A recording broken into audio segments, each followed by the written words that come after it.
Central government তো টাকা দিচ্ছে না, কোত্থেকে জোগাড় করবেন? এসব নিয়ে আপনাকে চিন্তা করতে হবে না। সংসারে বিশেষ করে মায়েরা যখন সংসার চালায় তখন যদি ঘরে কিছু নাও থাকে, একটা এক্সট্রা অতিথি এসে যায়, তাহলে বাড়ির গার্জেন মা বা বউরা ঠিক করে মেয়েরা যে আমি কি করে তাকে খাওয়াবো। সে হয়তো কোনোদিন একটু মাংস খায়, একদিন মাংস কমিয়ে দিয়ে সে জায়গায় তপসে মাছ খেলো, তপসে মাছের আবার দাম বেশি, মৌরালা মাছ খেলো বা পুঁটি মাছ খেলো।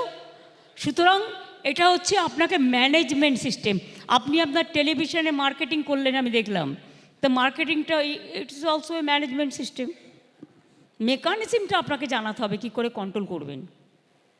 ধার বাকি করি না, কিন্তু ধার শোধ করতে জীবন চলে যাচ্ছে।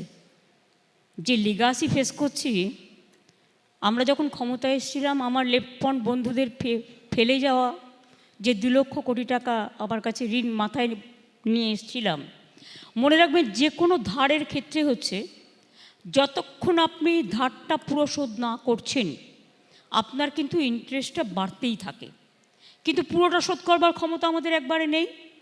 তা সত্ত্বেও মনে রাখবেন আমরা 6 লক্ষ কোটি টাকার ওপর ধার শোধ করেছি এই অবস্থাতেও, এগুলো করেও, এবং এবছরেও 76,000 কোটি টাকা আমায় ঋণ বাবদ দিতে হচ্ছে।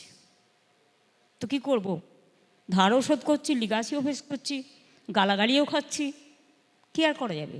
সবটাই ভাগ্য। ভাগ্য, আমি এটাকে দুর্ভাগ্য বলি না, ভাগ্য। আপনাকে সব কিছু ফেস করতে হবে। আমরা কেউ ফেসলেস নই, আর আমরা কেউ বেসলেস নই। আমরা ফেস করবার জন্যই আমরা ফেসটাকে ফেসের সামনে দাঁড় করাই।